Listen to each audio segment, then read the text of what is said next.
এই অনুষ্ঠানটি আমরা শুরু করতে চেয়েছিলাম 9ই আগস্ট, কিন্তু প্রাকৃতিক দুর্যোগ এবং চট্টগ্রামে বয়ে যাওয়া যে বন্যা, এই পরিস্থিতি ক্ষেত্রে উত্তরণ, পাশাপাশি আমাদের বোর্ডের এক্সাম এখনও চট্টগ্রামে শেষ হয়নি এবং আমাদের প্রস্তুতি খানিকটা পিছিয়ে আছে বলে আমরা গতকালকে মাননীয় প্রধানমন্ত্রীকে অনুরোধ করে আমরা এই অনুষ্ঠানটি, উদ্বোধনী অনুষ্ঠানটি 1 মাস পিছিয়ে দেওয়ার অনুরোধ করেছি এবং তিনি সম্মতি দিয়েছেন।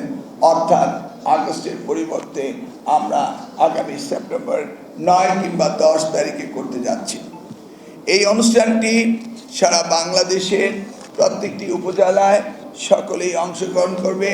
একই দিনে একই সময়ে অনুষ্ঠানটি উদ্বোধন হবে এই চট্টগ্রামের স্টেডিয়াম থেকে। আমরা অত্যন্ত আশাবাদী যে চট্টগ্রামের মাননীয় সংসদ সদস্যগণ, মেয়র সাহেব এবং আমাদের এখানকার ডিসি, প্রশাসনিক কর্মকর্তা, ডিভিশনাল কমিশনার, পুলিশের কমিশনার হতে শুরু করে শিক্ষা বিভাগ এবং আমাদের এখানকার মাননীয় মন্ত্রীগণ, আজকে এখানে আমাদের প্রতিমন্ত্রী রয়েছেন, আজকে এখানে হোম মিনিস্টার উপস্থিত থাকার কথা ছিলেন কিন্তু ওনার ব্যক্তিগত কাজের জন্য থাকতে পারেনি। সকলের ঐকান্তিক সহযোগিতায় এই অনুষ্ঠানটি বাংলাদেশের একটি ক্রীড়ামোদীদের জন্য একটি বৃহৎ অনুষ্ঠানে রূপান্তরিত হবে, যার মধ্যে দিয়ে মেধা, মনন এবং শিক্ষা আমরা সেই প্রতিযোগিতায় তাদের সকলকে সম্পৃক্ত করব। এরই সাথে এই অনুষ্ঠানের জন্য যে লগো, রিলস, মাস্কেট, স্লোগান ও থিম সং রয়েছে, এটিও প্রতিযোগিতার আহ্বান করেছি। আমরা শিক্ষক এবং ছাত্রদের মধ্য দিয়ে ইতিমধ্যেই শত শত এই মাস্কেট, লগো, রিলস এবং থিম সং আমরা পেয়েছি। তাদের মধ্যে যারা বেস্ট হবে, প্রথম 3 জন করে আমরা প্রত্যেককে মাননীয় প্রধানমন্ত্রীর হাত থেকে তাদেরকে পুরস্কার বিতরণ করব।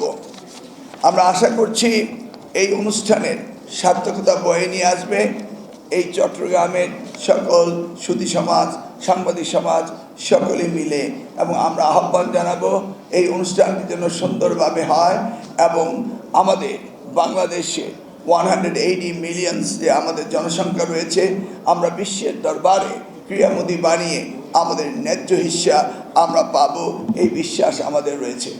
আমি আবারও আন্তরিকভাবে এই চট্টগ্রামের সকল নেতৃবর্গকে এবং সুধী সমাজ, প্রশাসনিক কর্মকর্তা এবং সাংবাদিক ভাইদেরকে ধন্যবাদ এবং সেই সাথে অনুরোধ জানাবো যে আমরা সময় নিয়ে অনুষ্ঠানটি করছি, আপনারা এর সার্থকতা, পরিপূর্ণতা অর্জন করার জন্য সকলে মিলে আমরা মাননীয় প্রধানমন্ত্রী যে প্রত্যয় রয়েছে যুব সমাজকে এগিয়ে যাওয়া, আগামীর বাংলাদেশ গড়ে দেওয়া, সেই জায়গাটি সকলের সহযোগিতা আহ্বান করে আপনাদের সকলকে ধন্যবাদ দিয়ে আমি আমার সংক্ষিপ্ত বক্তব্য শেষ করছি। ধন্যবাদ আপনাদের সবাইকে। আসসালামু আলাইকুম।